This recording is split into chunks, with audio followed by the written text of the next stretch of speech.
70% विरोधक गावातच निर्माण होते.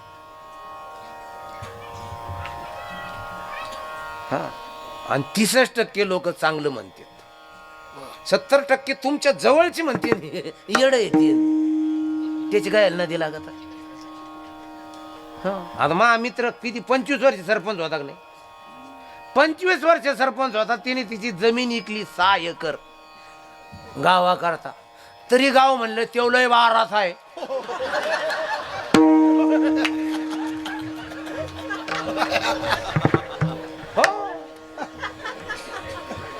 तुम्ही काही करा, रात्रीचा दिवस करा, नाही तर दिवसाची रात्र करा, दुश्मनात दारात पिऊन ब्लॉक टाका, तरी ते म्हणतो तिने खाल्ले असते याच्यातले.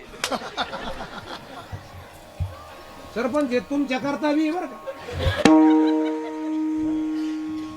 म्हणजे आपण कितीही चांगलं करा तरी समाज नावं ठेवायला तयार आहे.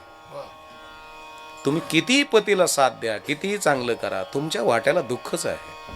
दुःख येणार आहे, पण पचवण्याची ताकद जर तुमच्यात असेल तर तुम्ही मोठं होऊ शकता, अन्यथा छोटं व्हायला काहीच वेळ लागेल. तुम्ही लोकांचं कितीही चांगलं केलं, लोकांनी जर तुम्हाला नाव ठेवलं आणि ते जर तुमच्या डोक्यात घुसलं किंवा हृदयात घुसलं तर तुम्ही हाय ते संपून टाकायला काही लावायचं नाही. आपण कोण आहोत, काय आहोत माही? ह्या महाराष्ट्रामध्ये वीर जन्माला यावा, नर वीर जन्माला यावा, अन टू द लास्ट मॅन, शेवटच्या माणसापर्यंत योग्य विचार आणि योग्य संकल्पना घेऊन जाणारा वॉरियर माझ्या पोटी जन्माला यावा.